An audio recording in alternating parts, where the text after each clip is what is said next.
Okay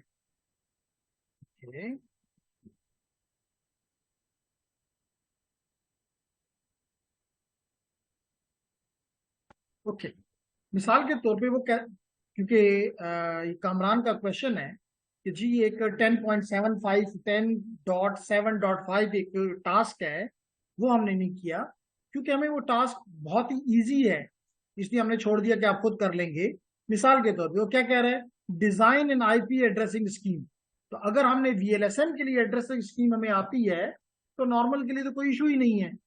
मिसाल के तौर पे फिर कहता है कि जो आप स्कीम बनाओ उसको नेटवर्क डिवाइसेस को दे दो और आखिर में उनकी कनेक्टिविटी को क्या कर दो, वेरीफाई कर दो। ठीक है, मिसाल के तौर पे लाजमी तौर पे क्वेश्चन है तो हम इसको देख लेते हैं। सबसे पहला क्वेश्चन वो हम पे ये करता है, लाजमी तौर पे हमने ये देखना होगा 10.7.5 में। ये है जी आपका 10.7.5 कहता है बेस्ड ऑन द टोपोलॉजी आपका नेटवर्क एड्रेस ये है। जो आपके आईएसपी ने आपको दिया है वो एड्रेस क्या है, 192.168.100.0। ठीक है जकी, तो मुझे पेंसिल जरा दे देना जकी। तो 100.0 का नेटवर्क है। अब कहते हैं based on the topology how many subnets are. तो क्या इस टोपोलॉजी को देख के मैं बता सकता हूं कि मुझे कितने सबनेट्स चाहिए।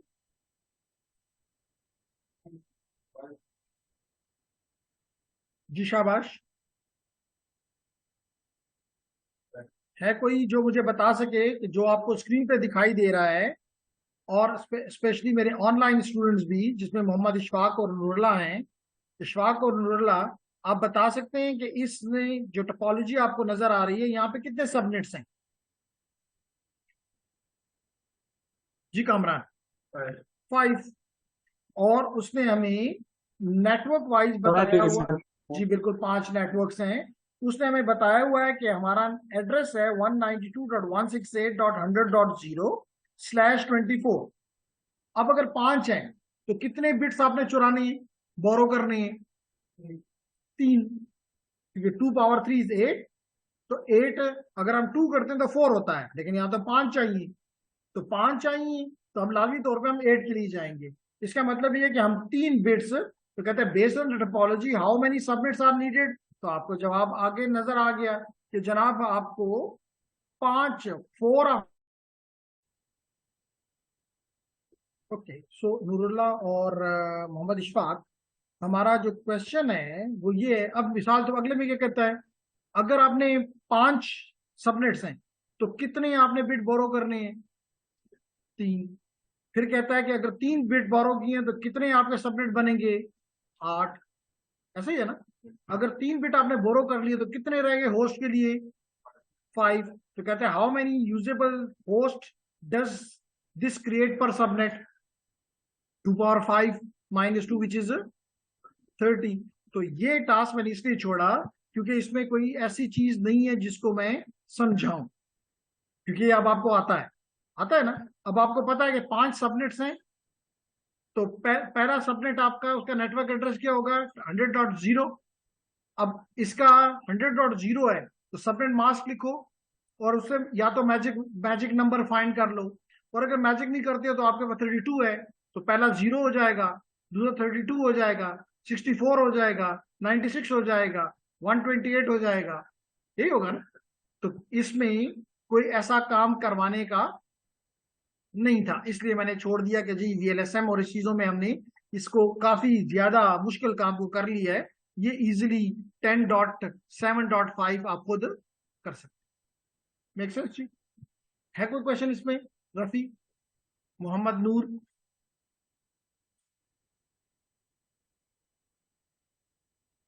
नहीं क्वेश्चन, मामा, फाइन, ओके। तो लेडीज एंड जेंटलमैन, हम वापस जाते हैं अपने टॉपिक की तरफ जो कि आज के लिए हमने प्लान किया है, which is very very important. And the name of the module is IP version 6। क्यों इंपॉर्टेंट है IP वर्जन 6? क्योंकि अगर मैं यहाँ पे मिसाल के तौर पे कमांड प्रॉम्प्ट पे चला जाऊं और यहाँ पे दू IP net stat NS lookup और यहाँ पे जो फॉर एग्जांपल www 2-3 दे के देखते हैं, एक सीमेंस को देख लेते हैं, siemens.com इंटर करते हैं, तो देख लें कि इसके पास जो इसके डीएनएस के एड्रेसेस हैं, कुछ जो हैं वो आईपी वर्जन 4 के हैं, जबकि बाकी जो हैं वो आईपी वर्जन 6 के। इसी तरह अगर हम यही एनएस लुकअप करें फॉर एग्जांपल www.cisco.com के साथ, क्योंकि हम ज्यादातर से, आपको पता है सीमेंस क्या है? क्या है जी सीमेंस? किस काम की कंपनी है? टेलीकॉम। जर्मन कंपनी है सर। जी वेरी गुड जी, इशफाक ने हमें बताया कि जर्मन कंपनी है और इनका ज्यादातर जो काम है that is in the telecom sector.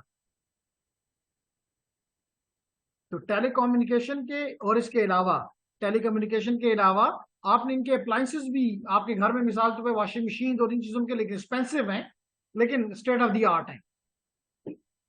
Europe का मसला ये है कि वो समझते हैं और राइटली समझते हैं कि उनकी आबादी थोड़ी है, यूरोप की आबादी ज्यादा नहीं है।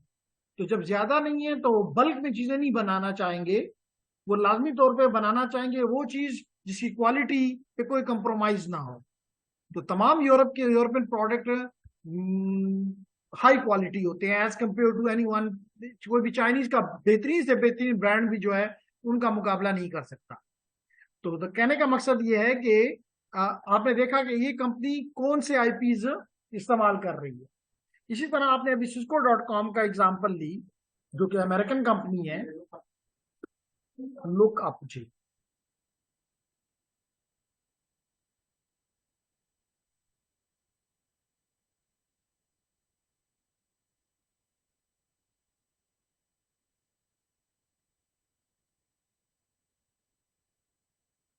तो यहां भी देख सकते हैं आईपी वर्जन 4 के साथ साथ वर्जन 6 मौजूद है। ठीक है ना जी। इसी तरह प्रॉब्ली आप इसको देख रहे हैं, नोकिया डीएनएस के, ये उनके, ओके जवाब देता हूं जी।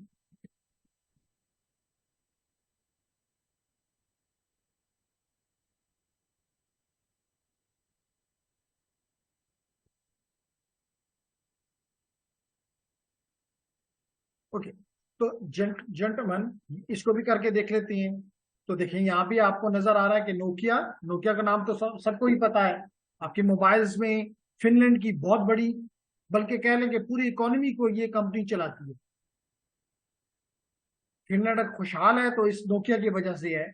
तो यहाँ पे भी आप देख सकते हैं कि they are the non administrative answer है about the DNS of this company. तो कम से कम इस तीन से आपको ये अंदाजा हुआ कि पाकिस्तान में कम, लेकिन दुनिया भर में और फ्यूचर के जितने भी नेटवर्क्स हैं they will be on IP version 6, because IP version 4 addresses are no more available. ठीक है, इसलिए अगर आपको किसी ने ये कहा भी हो कि जी आईपी वर्जन 6 के बारे में मत पढ़ो या मत केयर करो, तो ये उसका गलत मशवरा हो सकता है। बल्कि फ्यूचर के तमाम networks will be on IP version 6। ठीक है, इसलिए इनको, लेकिन इसका ये मतलब भी नहीं है कि आईपी वर्जन 4 के साथ दुश्मनी बरतो, क्योंकि नासिर को पता है कि जो किसी भी ऑर्गेनाइजेशन में अगर आप जाके काम करोगे तो वहां पे एग्जिस्टिंग आईपीज भी होंगे और वहां पे नए आईपीज भी होंगे, यानी वर्जन 4 भी होगा और वर्जन 6 भी होगा, ये को एग्जिस्ट करते हैं। तो आप ये नहीं कर सकते कि एक पे ऊपर तवज्जो होती है और दूसरे को छोड़ दें। तो definitely you have to work with both. ठीक है जी। अब जो टॉपिक ये ऑब्जेक्टिव्स हमने इस चैप्टर में हासिल करने हैं, इसमें सबसे पहला ऑब्जेक्टिव है कि आखिर हमने आईपी वर्जन 4 को, क्या मसला है, इश्यूज क्या है, हम क्यों आईपी वर्जन 6 की तरफ गए। सिंपल, जब हम ये मसले को देखेंगे कि जी अच्छा ये मसाइल थे, इस वजह से आईपी वर्जन 6 में जाना जरूरी था, और इशफाक और नूरुल्लाह इस चीज पे कन्विंस हो जाएंगे कि जी या एक और आईपी 4 के बाद एक और आईपी की जरूरत थी, तो that was named as IP version 6। उसके बाद हम देखेंगे कि जिस तरह आईपी वर्जन 4 को लिखने का एक तरीका है जो कि डॉटेड डेसिमल नोटेशन है, जैसे अभी आपने कहा 192.168.100.0, तो एक 32 बिट का एड्रेस है जिसको हम डॉटेड डेसिमल नोटेशन में लिखते हैं। तो हम देखेंगे कि IPv6 को कैसे लिखा जाए, जो कि हम देखेंगे कि IPv6 जो है वो तो 128 बिट का एड्रेस है, इसलिए हम उसको बिट्स में लिखने की बजाय हेक्साडेसिमल्स में लिखते हैं। और आपको पता है कि 4 बिट जो है that is equal to 1 hexadecimal character which stand from 0 to 9 and A to F। ये तो पता है ना, है कोई जिसको ये आइडिया नहीं है? कामरान क्लियर है? ओके। फिर हम देखेंगे जिस तरह हमने वहां पे टाइप्स देखेंगे, पब्लिक आईपी है, प्राइवेट आईपी है, स्पेशल आईपीज हैं। यहाँ भी हम आईपी के एड्रेस की टाइप देखेंगे, लेकिन इसमें यहाँ पे कोई पब्लिक और प्राइवेट का कॉन्सेप्ट नहीं है। यहाँ पे जो टाइप्स हम इनकी देखेंगे वो होंगी मोस्टली GUA, LLA और इस किस्म की 2 3 4 और टाइप्स की हम बात करेंगे। फिर हम देखेंगे कि ये एड्रेसेस किस तरह स्टैटिकली या डायनामिकली दिए जाते। तो ऑब्जेक्टिव्स क्लियर हो गए? है कोई क्वेश्चन? ओके। अगर कोई क्वेश्चन नहीं है तो we start with the first topic which is the अच्छा, साथ ही वही बात दोबारा, इसमें भी हम देखेंगे कि क्या, जैसे मैंने कहा कि स्टैटिकली और डायनामिकली हम किस तरह ये आईपीज देते हैं, LLAs या GUAs क्या है, ये अभी आपको क्लियर हो जाएगा। LLA stand for link local addresses, link local addresses, और global unicast addresses are the GUA। GUA stand for global unicast address. यहां पे हम देखेंगे कि ये जो IPv6 के एड्रेसेस हैं, जैसे वहां पे हमने देखा था कि यूनिकास्ट थे, मल्टीकास्ट थे और ब्रॉडकास्ट थे। हम यहाँ पे देखेंगे कि ये यूनिकास्ट हैं, मल्टीकास्ट हैं और एनीकास्ट। कौन कौन से? यूनिकास्ट, मल्टीकास्ट और एनीकास्ट। तो आप कहेंगे कि इसका मतलब है कि ब्रॉडकास्ट यहां नहीं है। लाजमी तौर पे जब 3 टाइप्स ये हैं इसमें तो ब्रॉडकास्ट नहीं है, लेकिन फिर हम देखेंगे कि हाँ ब्रॉडकास्ट भी है, लेकिन थ्योरी में वो कहते हैं कि जी हमारे केस में कोई ब्रॉडकास्ट नहीं, बल्कि वो क्या कह देते हैं, वो कहते हैं कि ऑल मल्टीकास्ट कर देंगे। मल्टीकास्ट ऑल का मतलब सब, तो सबका मतलब होता है ब्रॉडकास्ट। इसका मतलब ब्रॉडकास्ट यहां भी ब्रॉडकास्ट के बगैर गुजारा नहीं। बात समझ आ गई? Is there any query, any question about the objectives of this chapter?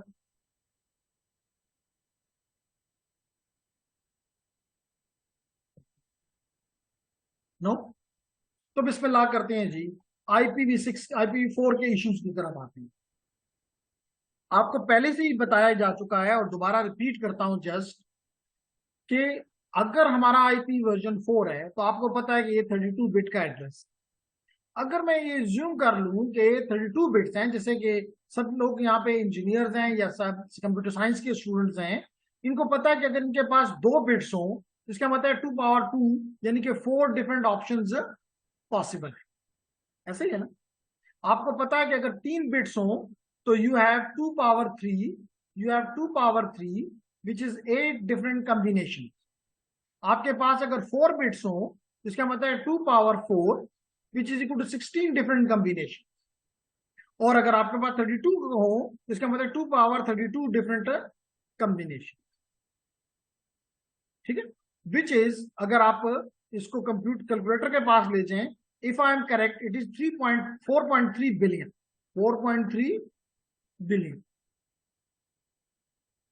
और इन 4.3 बिलियन में आपने देखा कि एक क्लास के 50% के एड्रेसेस इसके पास हैं। आपने देखा कि बी के पास 25% ऑफ दी एड्रेसेस हैं, और सी और बाकियों के पास हमारे पास 12.5% ऑफ एड्रेसेस हैं, और डी और ई मिलके 12.5% ऑफ एड्रेसेस हैं। आपने देखा कि ये एड्रेसेस तो हम इस्तेमाल ही नहीं करते, किसी भी उसको नहीं देते। डी और ई क्लास हम अपने होस्ट को असाइन नहीं करते। इसके अलावा आपने देखा कि मेजॉरिटी ऑफ एड्रेसेस इनमें, स्पेशली बड़ी क्लास में, ए क्लास में, यानी most of the addresses are wasted. यही हमने देखा ना। इसका मतलब है कि 4.3 बिलियन में 12% तो ये है, 12.5%। इसका मतलब है कि आप ये कह सकते हैं कि तकरीबन 2 बिलियन से ज्यादा ये हैं, 1 बिलियन ये है, और 0.5 बिलियन ये है, और 0.5 बिलियन, तो 0.5 बिलियन तो हमने पहले ही छोड़ दिए। ऐसा ही है ना। इसका मतलब है कि हम इसमें भी वेस्ट कर रहे हैं। इसका मतलब majority of addresses are wasted, that the reason we don't have 4.3 billion actual addresses. अब अगर इस बात से आप एग्री करते हैं, अगर आप इस बात से एग्री करते हैं कि most of the addresses are wasted, the devices which we have, they are more than 21 billion now. The end devices, they are more than 21 billion. और हम ये भी कहते हैं कि जी this IP address definitely should be unique globally. Globally इसमें तो कोई शक नहीं है ना। अगर किसी डिवाइस ने वर्ल्ड वाइड कम्युनिकेशन करनी है, अगर किसी भी डिवाइस ने वर्ल्ड वाइड कम्युनिकेशन करनी है, तो इट इज इंपॉर्टेंट कि उसका एड्रेस जो है ग्लोबली यूनिक हो। तो अब लेट करें कि अगर यहाँ पे हम कहेंगे जी 2.5 बिलियन हमारे पास एड्रेस रह गए जाया होने के बाद, तो 2.5 बिलियन से हम कम से कम 21 बिलियन को एड्रेसेस नहीं दे सकते। और एक्सपेक्टेड है कि इस डिकेड के एंड पे this number will go beyond 50 billion because of the IoTs and because of the IoETs.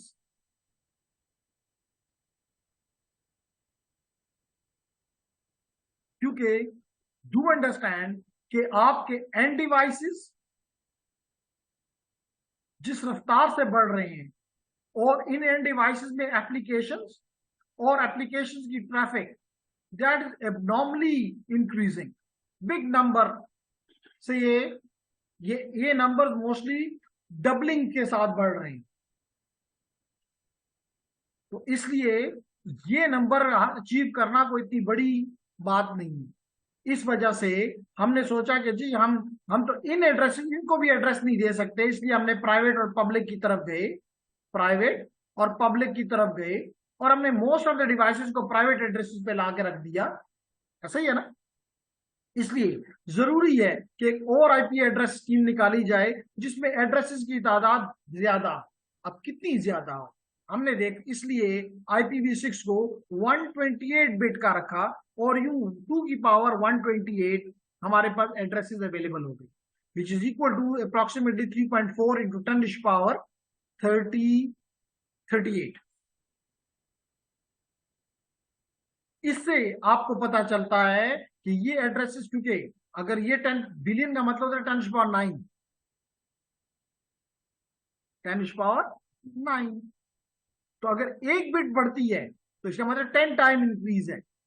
अगर एक बिट एक और टाइम बढ़ता है तो इसका मतलब है कि 100 टाइम इंक्रीज है। तो यू कैन एज्यूम कि बिलियन और 10⁻38 के दरमियान में कितना बड़ा डिफरेंस। Clear everyone? इसलिए we went for the IP version 6। तो हमने यही आपको बताया कि IPv4 addresses are running out of addresses, IPv4 are no more available. आपने देखा है कि अयाना जो है, अयाना ने अपने IP ये 5 रजिस्ट्रीज के जरिए all the IP version 4 addresses are consumed. तो यही वो कह रहा है कि IP version 6 is a successor of IPv4। IPv6 has a larger address space of 128 bit long।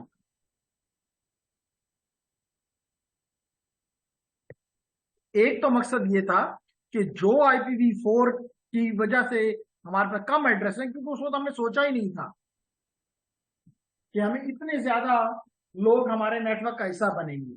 क्योंकि आपको पता है कि इसके पीछे तो mostly US department of defence था, और उनका मकसद ये था कि एक डिस्ट्रीब्यूटेड नेटवर्क बनाया जाए। क्योंकि उस वक्त जो नेटवर्क मौजूद था that was the circuit switch network, telecom network, which is still today centralized। तो उनको ये था कि सेंट्रलाइज से हम डिस्ट्रीब्यूटेड की तरफ जाएं। क्योंकि सेंट्रलाइज में आपको पता है जो सेंट्रल पॉइंट होता है, अगर वो खराब हो जाए या उसको खराब कर दिया जाए तो आपकी तमाम कम्युनिकेशन खत्म। तो उन्होंने कहा नहीं जी हम डिस्ट्रीब्यूटेड की तरफ आते हैं, तो उन्होंने डिस्ट्रीब्यूटेड नेटवर्क को सामने लेकर आए। और उसका उसका भी ऑब्जेक्टिव ये था कि मोस्टली जो उनकी एजुकेशन इंस्टीट्यूट्स हैं, हायर एजुकेशन इंस्टीट्यूट्स हैं, उनको आपस में मिला दिया है। बात समझ आ रही है ना? ये ख्याल नहीं था कि that will become a public network. ये तो 1989 के बाद व्हेन वेब ने डब्ल्यू ने सर उठाया, तो फिर दैट बिकेम ए नेटवर्क जो कि न सिर्फ एजुकेशनिस्ट के लिए है, यहाँ पे हमारे सुबह के टाइम पे इंटर्निस काम कर रहे होते हैं, कहीं कोई जो है वो वीडियोस देख रहा होता है इंफॉर्मेटिव, जो कि रिसर्च को तो वो के लिए होती है, कोई रिसर्च पेपर्स डाउनलोड कर रहा होता है, कोई अपनी चीजें अपलोड कर रहा होता है, नहीं कि रिसर्च के लिए। लेकिन एंटरटेनमेंट अब इसमें है, एजुकेशन भी इसमें ही है, बिजनेस भी इसी में है। और आपको पता है कि बिजनेस के बगैर तो वेरी सिंपल, आप अपने मुल्क की हालत आज देख सकते हैं। Why we are in this stage, because the business हमारा खत्म होता रहा और हमने उसका ख्याल ही नहीं किया। वो कंपनीज जो कि पिछले 4-5 साल में या 3-4 साल में यहाँ पे आई और उन्होंने इन्वेस्टमेंट की, स्पेशली बड़ी बड़ी गाड़ियों की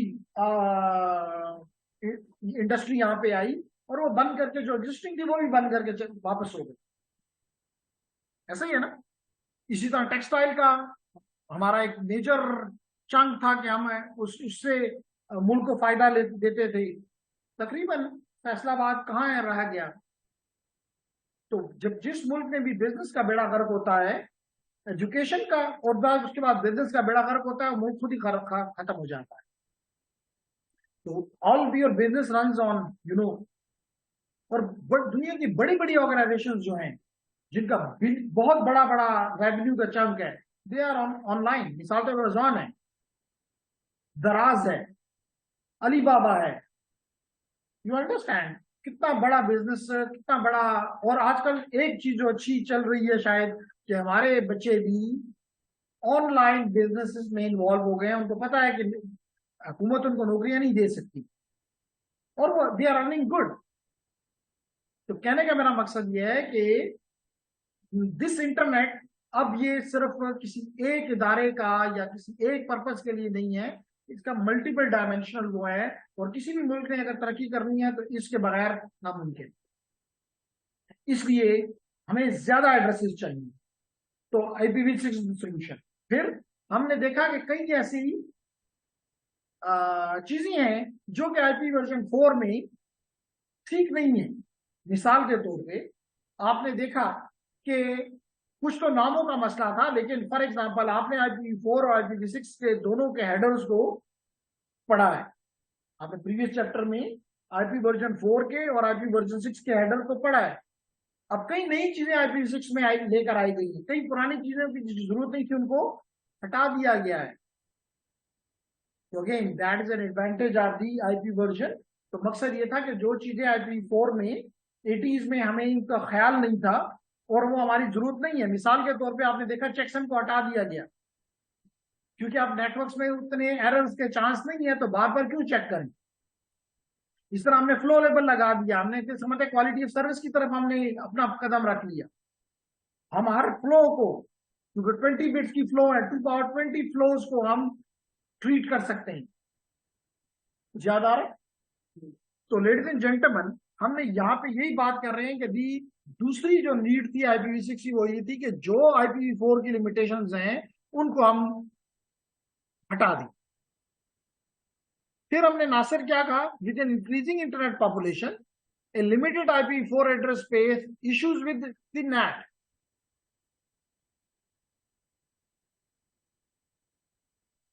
तो कामरान में बताएंगे कि नेट किसे कहते हैं? जो प्राइवेट जी बिल्कुल, आपने ठीक बताया। हमें उसने कामरान ने बताया कि नेट जो है that is network address translation. तो हम अपने इंटरनल नेटवर्क्स में प्राइवेट एड्रेसेस इस्तेमाल करते हैं, लेकिन हमने जब इंटरनेट के साथ ग्लोबली कनेक्ट होना होता है तो हम यहाँ पे एक मशीन लगा देते हैं जिसका काम ये होता है कि प्राइवेट एड्रेस लेता है और पब्लिक एड्रेस से इनको दुनिया की तरफ भेज देता है। और जब प्राइवेट एड्रेस से पब्लिक से, यानी कि यहां से कुछ जवाब आता है, पब्लिक आईपी से आता है, ये उसको दोबारा प्राइवेट में कन्वर्ट करके अंदर के नेटवर्क को प्रोवाइड कर देता है। ये IPv4 की अगर आप देखें तो एक खराबी है, क्योंकि एक एक्स्ट्रा बर्डन आपने ये जो राउटर आपने यहां लगाया है, इसका बेसिक काम क्या था? राउटिंग। और अगर आपकी राउटिंग इफेक्टिव है तो आपका नेटवर्क इफेक्टिव है, ऐसा ही है ना। लेकिन आपने उस गरीब के ऊपर एक एक्स्ट्रा लोड डाल दिया कि तमाम प्राइवेट एड्रेसेस, और अगर आगे जाके आप देखेंगे नेट का एक और भाई है जो कि पैट कहलाता है, जिसमें आप ना सिर्फ उसके एड्रेस को बल्कि पोर्ट को के बेस के ऊपर डिसीजन करते हैं कि अच्छा ये गया इस पोर्ट से, गया इस पोर्ट को वापस जवाब देना है। तो इसका मतलब कि एक एक्स्ट्रा लोड हमने इस डिवाइस के ऊपर डाल दिया। जैसे अगर आप स्टूडेंट हैं, आपका प्राइम टास्क ये है कि आप पढ़ाई करें, अपनी क्लासेस का ख्याल रखें, लेकिन अगर आप किसी और काम में लग जाते हैं तो इसका मतलब कि आपकी पढ़ाई तो डेफिनेटली इफेक्ट होगी, इसका मतलब आपका ये फंक्शन तो इफेक्ट होगा, ऐसा ही है ना। तीसरा जो नुकसान था IPv4 की वजह से वो ये था कि आप, ये दुनिया वाले जो हैं, मिसाल के तौर पे फेसबुक को कभी भी नहीं पता चलता कि एहसान मुझे यहां से रिक्वेस्ट भेज रहा है। क्या ख्याल है कि पता चलता है?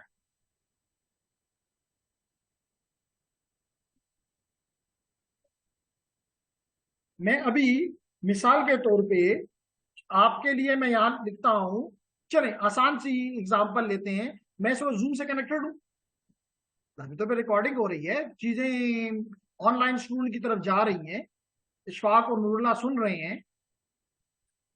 तो जेंटलमैन, क्या जूम को पता है कि मैं उसके साथ कनेक्टेड हूं? यस और नो? यस। लाइबा का ख्याल है कि यस। जी, क्या ख्याल है रफी? नहीं पता? रफी का ख्याल है कि नहीं पता उसको? जी,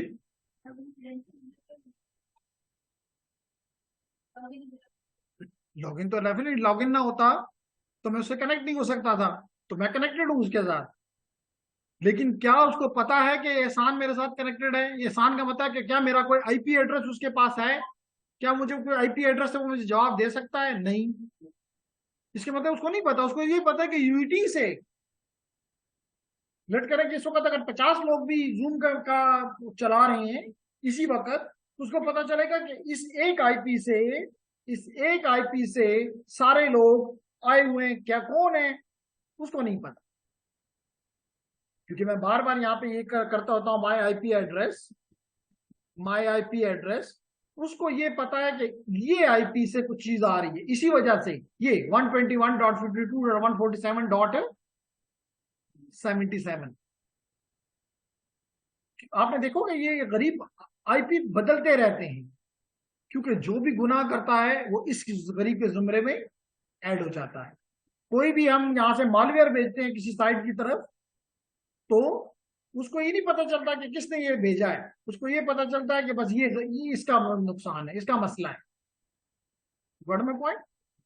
तो इसकी वजह से कह लो कि एंड टू एंड कनेक्टिविटी नहीं है, एंड टू एंड कनेक्टिविटी नहीं है, जो कि एक सिक्योरिटी का मसला है। लेकिन उसका कोई हल नहीं है, क्योंकि नेट उसको बदल देता है रास्ते में। जबकि IPv6 होगा तो फिर नेट की जरूरत नहीं होगी, फिर पता चलेगा कि कौन किससे बात कर रहा है और गुनाह किसका है और सवाब किसका है। Make sense?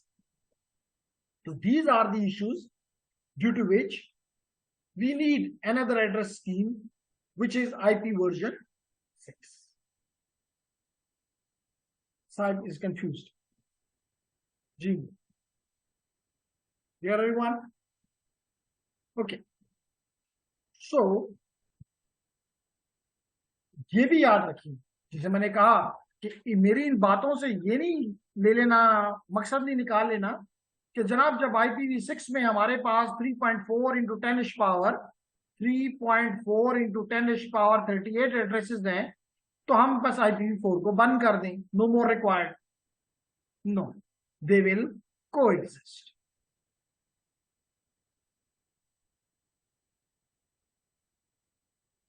जैसे भी मैंने आपको 3 साइट्स का बताया, मैंने आपको सीमेंस का बताया, मैंने आपको नोकिया का बताया, मैंने आपको सिस्को का बताया, को एग्जिस्ट है। IPv4 भी है, IPv6 भी।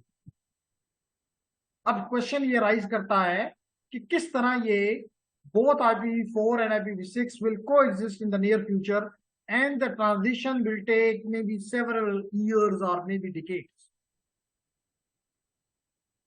और शायद फिर भी ना हो, दोनों के साथ ही चलना पड़ेगा। ठीक है मोहम्मद नूर? ओके, अब क्वेश्चन ये है कि क्या तरीके हैं जिसके जरिए हम दोनों इकट्ठे काम करेंगे। तो उसके लिए कहता है IETF has created various protocols and tools to help network administrators migrate their network to IPv6. These migration techniques can be divided into 3 categories. Number 1, dual stack. Number 2, tunneling. Number 3, translation. क्या मतलब है? अगर मैं आपको यहां पे बताऊं dual stack का मतलब, तो अगर मैं यहाँ पे IP कॉन्फ़िग करूं, ipconfig/all फॉर एग्जाम्पल, तो आपको नजर आएगा कि मेरे पास IPv6 का एड्रेस भी है, मेरे पास IPv6 का एड्रेस भी है, और ओके, तो बता मैं रहा था आपको कि आप यहाँ पे देख सकते हैं कि यहाँ पे IPv6 का एड्रेस भी और IPv4 का एड्रेस भी है। इसका मतलब है कि ये डिवाइस IPv4 को भी समझता है और IPv6 को भी समझता है। अगर आपको फिर भी कोई शक है, अगर आपको फिर भी कोई शक है, हम देख लेते हैं, हम देख लेते हैं कि अगर हम यहाँ पे चले जाएं, इंटरनेट सेटिंग्स में चले जाएं,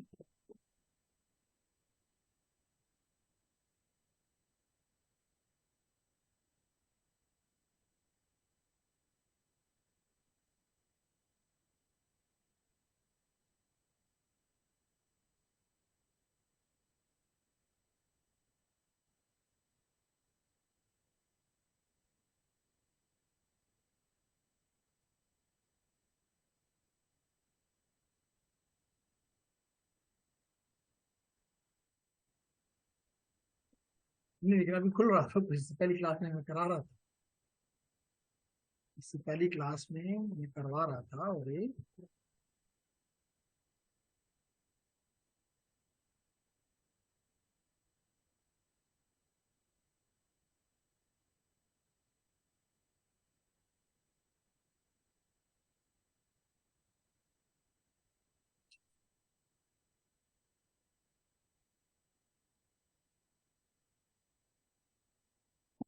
चलें, लेकिन यहाँ पे आपको एटलीस्ट ये बात समझ में आई कि यहाँ पे IPv4 भी है और IPv6 भी है। अभी चलें, अगर यहाँ से नहीं तो मैं एक और तरीके से, क्योंकि बात तो अब तक पहुंचानी है, अगर मैं पैकेट ट्रेसर को ही ओपन कर लूं,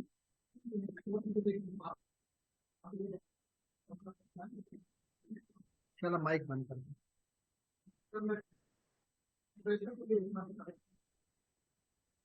ओके, तो आपको यहाँ पे नजर आ रहा है कि चलें रिमोट इसको हम देख लेते हैं और इसकी IP कॉन्फ़िगरेशन में देखते हैं। देखिए आपको IPv4 भी नजर आ रहा है और IPv6 भी नजर आ रहा है ना। इसका मतलब है कि चाहे आप IPv4 के एड्रेसेस दें या दोनों, एक दें या दोनों दें, जैसे यहाँ पे IPv4 दिए गए, लेकिन मैं IPv6 के एड्रेसेस भी यहाँ पे दे सकता हूँ। तो जो भी पैकेट आएगा, अगर IPv4 का आएगा तो इसको दे दिया जाएगा, और IPv6 का आएगा तो इसको दे दिया जाएगा। उसी मशीन के, यानी कहने का मकसद ये है, जो मेरे चंद चेहरे मुझे थोड़े से कंफ्यूज नजर आ रहे हैं, मेरे कहने का मकसद ये है कि अब हमने क्या कर दिया, ये मेरा नेटवर्क लेयर है, इसको आप 2 में डिवाइड कर दें, ये है वर्जन 4, ये है वर्जन 6, और यहाँ पे है हमारा डेटा लिंक लेयर। तो डेटा लिंक लेयर में अगर आपको याद हो तो इसमें एक फील्ड थी टाइप, जो कि ये डिफाइन करती थी कि क्या ये IPv4 को देना है या IPv6 6 को देना है, याद है। इसी तरह जब कोई एप्लीकेशन अपना डेटा बनाती है तो डिफाइन करती है, ट्रांसपोर्ट लेयर को बताती है कि जी ये IPv4 के जरिए भेजना है या IPv डेस्टिनेशन इसकी IPv4 है या 6 है, या मेरा आईपी जो है वो IPv4 है या IPv6 है। तो क्योंकि दोनों को चला सकता है, दोनों फीचर्स अब iOS में डाल दिए गए हैं, ऑपरेटिंग सिस्टम में डाल दिए गए हैं, इसलिए हम इसको कहते हैं डुअल स्टैक। यानी the device runs both IPv4 and IPv6 protocol stack simultaneously। जो चीज 4 की आएगी वो 4 के जरिए ट्रांसपोर्ट लेयर को दे दी जाएगी, और जो चीज 6 की होगी वो 6 के जरिए ट्रांसपोर्ट लेयर के हवाले कर दी जाएगी और ट्रांसपोर्ट लेयर के जरिए एप्लीकेशन लेयर के पास पहुंच जाएगी। जी, एनी क्वेश्चन? क्लियर है एवरीवन? ओके, ये तो हो गया पहला तरीका कि दुनिया वालों ने ये सोचा कि क्योंकि दोनों आईपीज रहने हैं, 4 भी रहना है 6 भी रहना है, उन्होंने अपने सिस्टम्स को डुअल स्टैक कर दिया।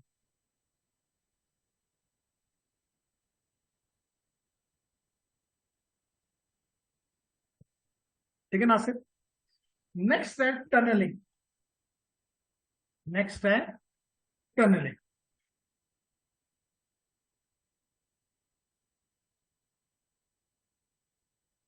टनलिंग का मतलब ये होता है कि आपका, मिसाल के तौर पे, आपका इंटरनल नेटवर्क जो है ये IPv6 का है, लेकिन जिस नेटवर्क की तरफ आप जा रहे हैं ये नेटवर्क वर्जन 4 का है। लेट करें कि ये नेटवर्क वर्जन 4 का है, तो आप क्या करेंगे? टनलिंग का मतलब ये लाजमी तौर पे ये डिवाइस तो अपना जो पैकेट बनाएगी वो IPv6 का होगा, तो हम IPv6 का, ये लेट करें IPv6 का पैकेट आ गया, हम इस IPv6 के पैकेट के ऊपर एक और IPv वर्जन 4 का हेडर लगा देते हैं। ये तो वर्जन 6 का था पैकेट, इसके ऊपर हमने वर्जन 4 का हेडर लगा दिया, यानी एक्स्ट्रा 20 बाइट्स। आपको पता है कि IPv वर्जन 4 जो है तो उसका हेडर, मिनिमम हेडर जो है वो 20 बाइट्स का, या डिफॉल्ट कह लें या मिनिमम कह लें 20 बाइट्स का, तो हम उसके साथ 20 बाइट्स का एक और हेडर लगा देते हैं। अब क्या होगा, जब ये इस राउटर के पास जाएगा तो वो इसका कौन सा हेडर पड़ेगा? वर्जन 4, और उसके मुताबिक इसको आपके नेटवर्क से, लेट करें कि इस दुनिया तक पहुंचाना है, मुख्तलिफ राउटर्स हैं रास्ते में, वो इसका वर्जन 4 का हेडर देखते जाएंगे और इसको फॉरवर्ड या राउट करते जाएंगे। अल्टीमेटली जब ये वर्जन यहां पे पहुंच जाएगा, यहां पे देखेगा कि वर्जन 4 ओके, जब अंदर देखेगा तो वर्जन 6 का हेडर मौजूद है, तो ये वर्जन 6 का हेडर इसको रिमूव कर देगा और वर्जन 6 को के मुताबिक इसको आगे डेस्टिनेशन के पास पहुंचा देगा। इस अमल का नाम होता है टनलिंग। यानी आप इसको शॉर्ट में कह सकते हैं कि बेसिकली हेडर लगाने को क्या कहते होते हैं? इनकैप्सुलेशन। हेडर लगाने को क्या कहते होते हैं? इसका मतलब है कि IPv6 के हेडर को, IPv6 के पैकेट को, वर्जन 6 के पैकेट को हम वर्जन 4 के अंदर इनकैप्सुलेट कर देंगे, या वर्जन 4 के पैकेट को हम वर्जन 6 के अंदर इनकैप्सुलेट कर देंगे। इस अमल को क्या कहते हैं? टनलिंग। आपको नेटवर्क तब्दील नहीं करना पड़ा, आपने सिर्फ क्या किया कि आपको पता कि जी आगे मेरे पास वर्जन 4 है, तो आप वर्जन 4 के उसमें उसको बंद करें और वर्जन 4 के तौर पे वो पैकेट जाएगा। इस तरह कल अगर आप समझते हैं कि मेरे सारा जो नेटवर्क जो है IPv6 का है, लेकिन मैं इंटरनली IPv4 पे हूं, ठीक है, उसको 6 के अंदर बंद करो और भेज दो। तो यही वो कहता है, a method of transporting an IPv6 packet over IPv4 network. देखिए IPv4 का नेटवर्क है दुनिया का, लेकिन मेरा नेटवर्क IPv6 का है, मेरा नेटवर्क IPv6 का है, मैं उसको IPv4 का हेडर लगा के, जैसे मैंने यहां बताया, मैं दुनिया को दे दूंगा, वही हेडर को समझती है, वो राउटर्स IPv4 को समझते हैं सिर्फ, नहीं वो डुअल स्टैक नहीं है। ठीक है, IPv4 को समझें और मेरे पैकेट को पाकिस्तान से यूएस पहुंचा दें मिसाल के तौर पे, और वहां पे इसको दोबारा डीकैप्सुलेट कर दिया जाएगा, वर्जन 4 का एडर हटाया जाएगा, अंदर देखेंगे एक और एडर है, इसके मुताबिक इसको इसकी डेस्टिनेशन की तरफ पहुंचा दिया। क्लियर? आखिरी मेथड ट्रांसलेशन का, ये बिल्कुल इसी तरह है जो कि हम नेट में इस्तेमाल करते थे। नेट में भी हम क्या करते थे, ट्रांसलेशन करते थे। तो इसको नाम दे दिया गया नेट 64, यानी कि ये नेटिंग IPv4 की नहीं है, IPv6 की है। ये नेटिंग IPv6 की है। ट्रांसलेशन यानी अगर मिसाल के तौर पे आपका 64 से क्या मुराद है, 64 से मुराद है कि आपका IPv6 का पैकेट था, आप उसको ट्रांसलेट कर दें IPv4 में और दुनिया की तरफ भेज दें। क्या मतलब? आसान सी बात है। ये आपका एज रूटर है जिसकी हम बात करते रहते हैं। अब आपका इंटरनल नेटवर्क जो है वो IPv6 का है, ठीक है। ये डिवाइस इसको IPv4 के अंदर बंद कर देगी, IPv4 के साथ ट्रांसलेट कर देगी, यानी इन अदर वर्ड ये एड्रेस हटा के ये एड्रेस लगा देगी, और इस एड्रेस के साथ ये दुनिया के मुख्तलिफ राउटर से होकर अपने डेस्टिनेशन पे पहुंच जाएगा। जब जवाब वापस आएगा तो किस पे आएगा? इस IP पे आएगा। ये डिवाइस उसको फिर, क्योंकि एड्रेस ट्रांसलेटर है, AT है, ये उसको वापस IPv6 में ट्रांसलेट करके, जैसे पब्लिक को प्राइवेट में करता था, तो क्या इस पब्लिक IP को क्या IPv6 में नहीं ट्रांसलेट कर सकता? कर सकता। इसलिए इसको कहते हैं नेट 64, यानी 6 to 4, 6 to 4।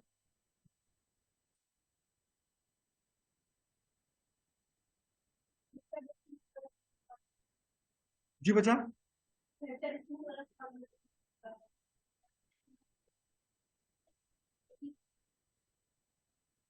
क्वेश्चन जो मुझे समझ आया, और अगर मुझे गलत समझ आया तो आप मुझे रिपीट कर देंगी, कि आपका ट्रांसलेशन में क्वेश्चन है। Okay, nice. मिसाल के तौर पे मैं कहता हूं कि मेरा मिसाल के तौर पे मैं कहता हूं कि मेरा मेरा IPv6 एड्रेस है तो 128 बिट, लेकिन मैं शॉर्ट में कर देता हूं, मेरा एड्रेस ये AB1D। मैंने इस AP1D के एड्रेस को AB1D के एड्रेस को लेट करें कन्वर्ट कर दिया 202.168.70.20 और 50। तो क्या हुआ? इसने एक टेबल अपने पास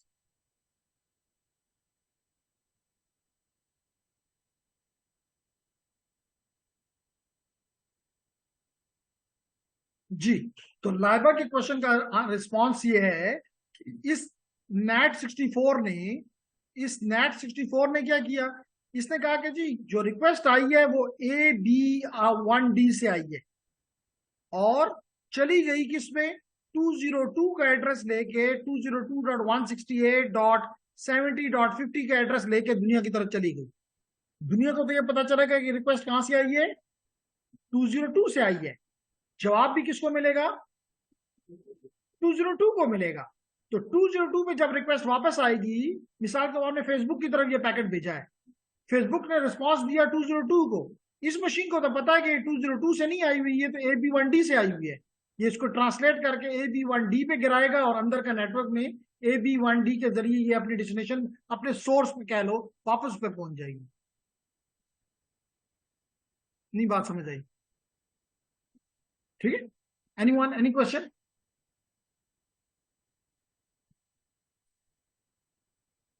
शाबाश, कोई क्वेश्चन मामा? तो ये 3 तरीके को एग्जिस्टिंग के लिए मौजूद हैं। ज्यादातर जो इस्तेमाल हो रहा है वो डुअल स्टैक वाला, क्योंकि इस लेक्चर में या इस चैप्टर में हम IPv4 का हिस्सा भी नहीं छोड़ेंगे। हम अपने राउटर्स को, अपने स्विचेस को, अपने एंड डिवाइसेस को दोनों एड्रेसेस असाइन करेंगे, क्योंकि अब हमने अपने ऑपरेटिंग सिस्टम को मोहम्मद नूर बदल दिया है। हमने उसमें ये डाल दिया कि तुम्हें IPv4 दिया जाए तो उसको भी समझो, और IPv6 दिया जाए तो उसको भी समझो। और अकॉर्डिंगली उसको ट्रीट करो। नॉट क्लियर जी कामरान? ठीक है, तो ये 3 तरीके दुनिया वालों ने अभी तक निकाले जिसके जरिए वो सोचते हैं या समझते हैं कि दोनों आईपीज 4 और वर्जन 4 और 6 को एग्जिस्ट करें। ठीक हो गया? अब अगर ये बात समझ में आ गई तो फिर हम लाजमी, क्योंकि अभी तक आपको एक कंफ्यूजन मे भी ना हो, और वो कंफ्यूजन ये है कि जिस तरह हम आईपी वर्जन 4 के एड्रेसेस हैं, मिसाल के तौर पे 192.168.1.10, which is the dotted decimal notation, which is the representation in the dotted decimal notation. ऐसा ही है ना? इसमें तो कोई क्वेश्चन, इसमें तो कोई मसला नहीं है, क्या है तो बात करें। अगर नहीं है तो फिर क्या IPv6 के एड्रेस को भी हम और आपको ये भी पता है कि हम लिखते डॉटेड डेसिमल में है, but in reality this addresses in binary. हमने प्रीवियस लैब में, प्रीवियस पूरे चैप्टर में इन एड्रेसेस को बाइनरी में बार बार कन्वर्ट किया। मिसाल के तौर पे 192 है तो you know it is 114456, this is 192। ऐसा ही है ना? अगर 1 है तो 1 है, इसका मतलब है 000000001। अगर 10 है तो आपको पता है कि 0 2 4 8 and then 4 zeros, this is 10। कोई कंफ्यूजन नहीं है। लेकिन अगर हमें 128 बिट लिखने पड़ जाए बाइनरी में, दैट इज हार्श टास्क। इसलिए हमने कहा कि जी we will be representing IPv6 address in hexadecimal notation. तो पहली बात हमने कर ली कि हेक्साडेसिमल में लिखेंगे। अब आपको पता है कि 0 to 9 and A to F, all of these are represented by 4 bits। और हमने पहले पर डिफाइन कर दिया कि IPv6 एड्रेस जो है वो 128 बिट का है, तो इसको 4 पे डिवाइड कर दें तो it is equal to 32 hexadecimal characters. 32 hexadecimal characters. तो आपका हर IPv6 एड्रेस, जिस तरह के आपका IPv4 एड्रेस 32 बिट का था, आपका IPv6 एड्रेस या तो कह लें 128 बिट का है या कह दें 32 हेक्साडेसिमल कैरेक्टर्स का। ठीक है, यही बात यहां पे आपको सिखाने की कोशिश की गई है कि your IPv6 address is comprised of 128 bits, and good point is that it is represented or written in hexadecimal instead of bits।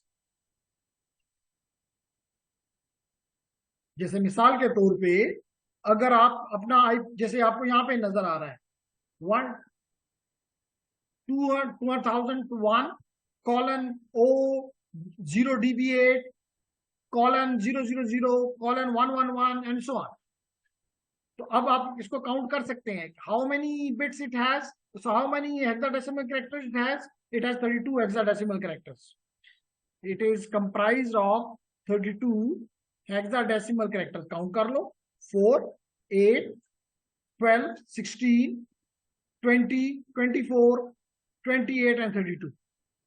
So it comprises of 32 hexadecimal characters।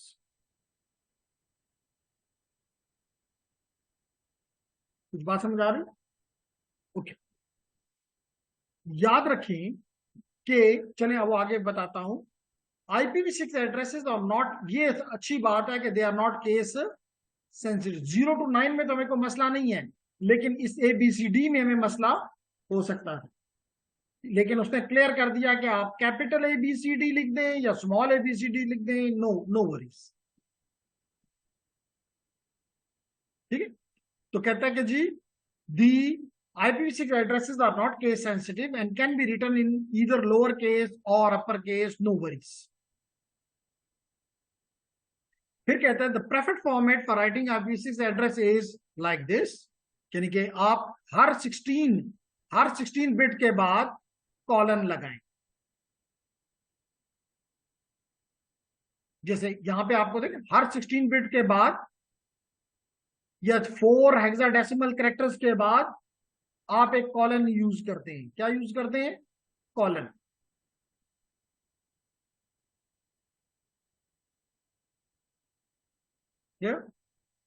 और आसानी के लिए उसने एक अनऑफिशियल टर्म है कि आप इस पूरे के पूरे को, जिस 16 बिट्स, इसको आप हेक्सटेट भी कह सकते हैं। हेक्सटेट यानी कि अगर आप इसको हेक्सटेट कहते हैं तो फिर कितने, 1 2 3 4 5 6 7 8, 8 हेक्सटेट्स मेक अ IPv6 एड्रेस।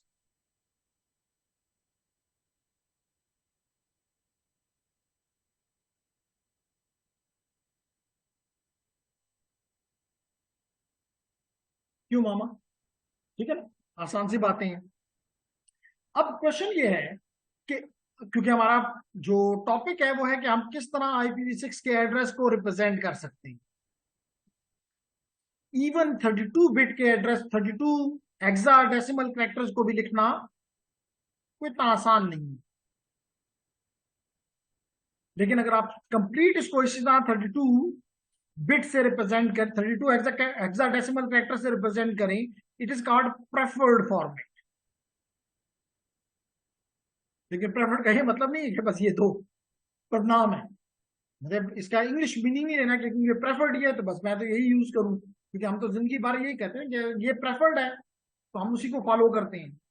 लेकिन इस फॉर्मेट का नाम ये रखा गया है कि जो आप अगर कंप्लीट 32 हेक्साडेसिमल कैरेक्टर में रिप्रेजेंट करते हो तो this is called preferred format. है कोई क्वेश्चन? नो। ओके, अब हमारा इसको थोड़ा कंप्रेस लिखने का तरीका सीखते हैं कि नहीं। हम बाजू का तो आपने देखा होगा आपका आईपी एड्रेस, आप देखेंगे कि वो तो 32 उसमें नहीं है। मिसाल के तौर पे अगर आप इसको देखें तो मामा गिन के बता देगी कि इसमें कितने हेक्साडेसिमल कैरेक्टर्स हैं।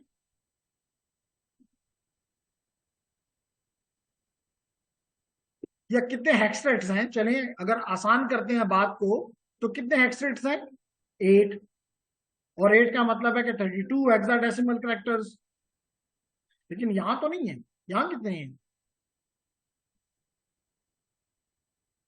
बल्कि आगे जाके बताऊंगा कि इसको मैं और भी शॉर्ट करके लिख सकता हूं। तो इसलिए हमारा नेक्स्ट स्टेप ये है कि हम किस तरह अपने प्रेफर्ड फॉर्मेट को कंप्रेस्ड फॉर्मेट में ला सकते हैं। मकसद क्या है लाइबा कंप्रेस करने का? To make it short, to make it short, बस simple. And when you will enter this short, whether you enter a short address here or a preferred here, doesn't make any difference. The system understand it, so life is easier for you. ठीक है Rafi? Life is easier for you. Okay, अब इसके लिए क्या rules हैं? इसके लिए सबसे पहला रूल ये है, सबसे पहला रूल जिसको रूल 1 कहते हैं, कि अगर आपके एड्रेस में जितने लीडिंग जीरोज हैं जटेबल इनको ओमिट कर दो। और याद रखो कि ये आपको आना चाहिए कि अगर आपको प्रेफर्ड फॉर्म दे दिया जाए तो आप उससे कंप्रेस बना सको, और अगर कंप्रेस दिया जाए तो आप उसे प्रेफर्ड वापस निकाल सको। इसलिए बी केयरफुल। तो पहला रूल क्या कहता है कि अगर आपके हेक्सेट में यानी कि 4 हेक्साडेसिमल कैरेक्टर्स में जितने भी जीरोज हैं जो लीड करते हैं, यानी शुरू में है, आखिर में नहीं, दरमियान में नहीं, शुरू में है, स्टार्ट में है, उनको क्या कर दो? इग्नोर कर दो, ओमिट कर दो। जैसे मिसाल के तौर पे जैसे यहां पे इसने कहा है, देखें 0 है, फिर 1 A B है, तो इसमें एक जीरो स्टार्टिंग में है, इसको ओमिट कर दो, तो क्या रह जाएगा 1AB।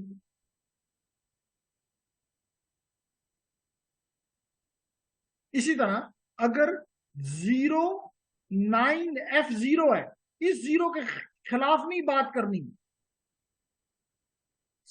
क्लियरली कहा है लीडिंग जीरो, क्लियरली कहा है लीडिंग जीरो, इसको ओमिट कर दो तो क्या रह जाएगा 9F0।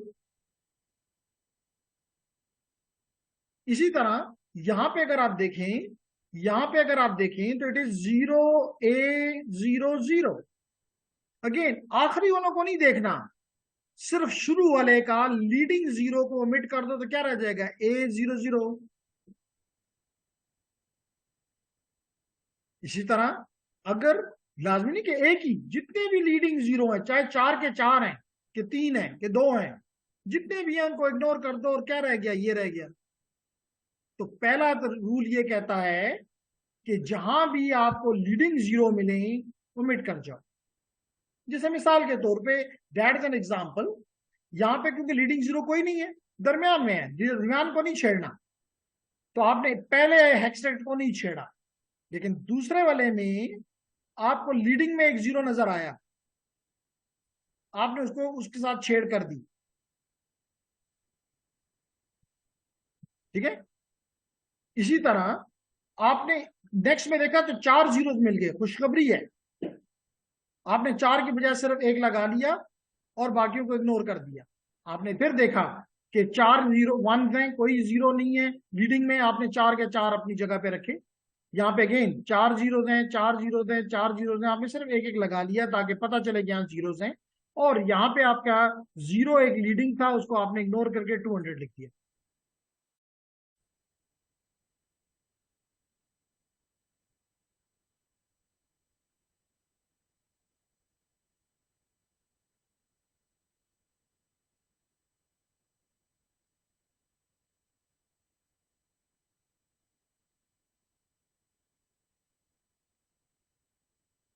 तो पहला क्लियर हो गया, यानी वो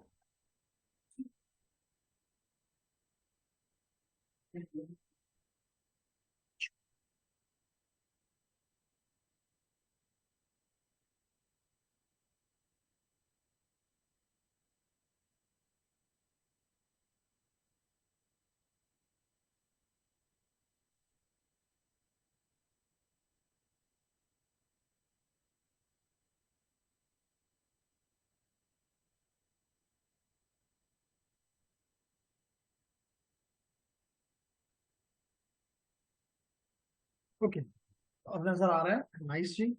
तो पहला रूल आपने सीख लिया कि IPv6 के एड्रेस को, जो कि 32 हेक्साडेसिमल कैरेक्टर से है, आप उसको कम कर सकते हैं, शॉर्ट कर सकते हैं। तो रूल क्या है, नो लीडिंग जीरो। नो, अगर आप प्रेफर्ड फॉर्म से कंप्रेस्ड फॉर्म में जाना चाहें तो आपने पहला रूल ये अपनाना है कि आपने लीडिंग जीरोस को इग्नोर कर देना।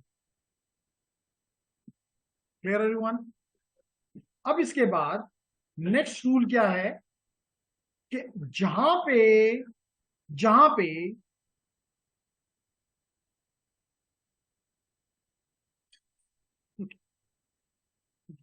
जहां पे भी आपके कंसेक्टिव जीरोस हैं, जहां पे आपके कंसेक्टिव जीरोस हैं,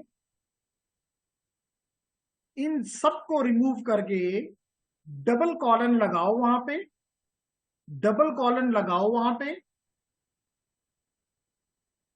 और डबल कॉलन जैसे अब यहां पे आपको नजर आ रहा है, चले हम इसको इसको हम खुद करते हैं।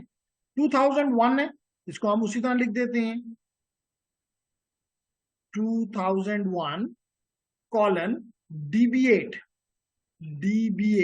लीडिंग जीरो को रिमूव कर दिया, देन कॉलन 0, 4 जीरो से 1 लगा दिया, फिर कॉलन 1111, फिर कॉलन 4 जीरो हैं तो 1 1 1 और फिर 200, यही है ना।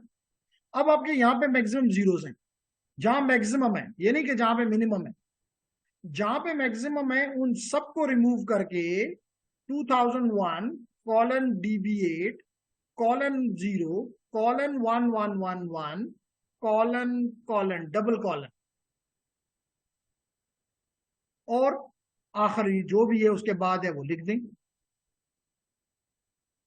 अब क्वेश्चन आपकी तरफ से ये उठना चाहिए कि अब आपको तो ये लग रहा है कि 1 2 अगर मैं इसको एक्स्ट्रा तस्वर भी कर लूं तो 1 2 3 4 5 नजर आ रहे हैं, ये तो 8 है।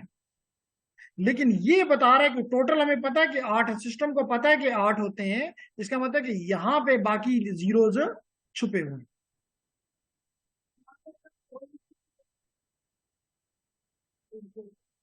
जितने भी हैं डबल कॉलन का ये मतलब नहीं है कि 3 हो गए तो डबल कॉलन लगेगा। मिसाल के तौर पे एक और एग्जांपल लेते हैं, लेट इट बी 2001। एक और एग्जांपल लेते हैं 2001, देन DB8, देन 0, चलें 0, देन बल्कि 0 यहां नहीं लेते, यहां 1 1 1 ले लेते हैं, एंड देन 0 0 0 0 एंड देन 200। ऐसे ही होगा ना, 8 पूरे करने हैं, 1 2 3 4 5 6 7 8। अब अगर ये काम उमामा को दे दिया जाए तो वो इसको कंप्रेस फॉर्म में कैसे लिखेगी? DB8 1 1 1 1 डबल कॉलन 200, बस बात खत्म। मिसाल के तौर पे कल आपको एक एड्रेस मिल जाता है लाइक दिस 201 कॉलन कॉलन 5। इसका ये मतलब नहीं है कि ये 2 एक्सेट पे है। इसका मतलब ये है कि अंडरस्टैंडेबल सिस्टम के लिए कि इट इज 2001 कॉलन 6 दफा जीरोस, तो 1 0 2 0 3 0 4 zeros 5 0 6 zeros and then just colon 5। और ये भी क्लियर है कि ये सिर्फ 1 0 नहीं है, ये 4 जीरोस हैं, 4 जीरोस हैं, 4 4 4, और ये 1 नहीं है, ये 0 0 0 5 है। जी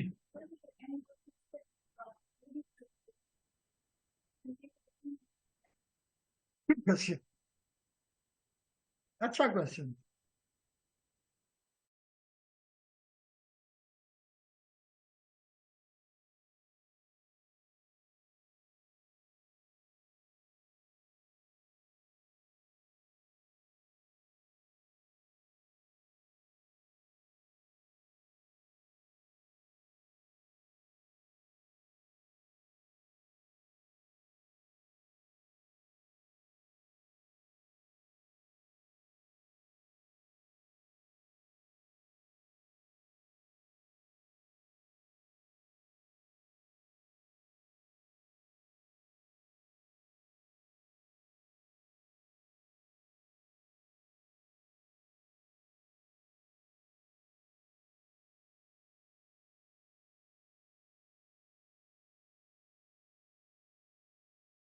आप ये कहना चाहते हैं FE80 मिसाल के तौर पे, और फिर 2 दफा 0 है, और फिर उसके बाद लेट इट बी 5 है, फिर उसके बाद 7 है, फिर उसके बाद ABCD है, कुछ भी है। कितने हो गए? 1 2 3 4 5 6, और फिर यहाँ 0 है, और फिर यहाँ पे लेट करें कि X है, सॉरी X तो नहीं हो सकता, BCD है।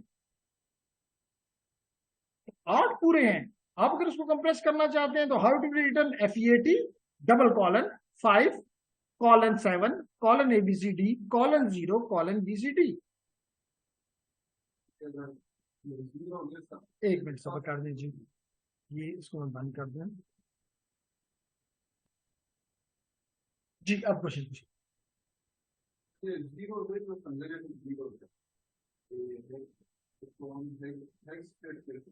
ये कंप्लीट एक एक्सेट है, 16 बिट्स को रिप्रेजेंट करता है। मैंने क्लियर किया कि basically it is this one. तो every hexadecimal character represent 4 bits, so that's the reason it is 16 bits, which you may write as 4 hexadecimal or you may say 1 hextet।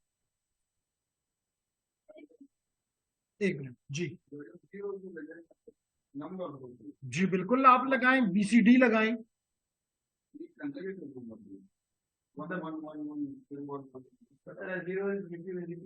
ना ना ना, अच्छा ये जीरोस और वंस होस्ट और उसके लिए नहीं है। जैसे वहां पे आप ये करते थे, अगर मैं आपका सवाल सही समझाऊं, कि आप ये कहना चाहते हैं कि जी कहीं ये 1111 हो, या 0000 हो, फिर 1111 हो, इज इट?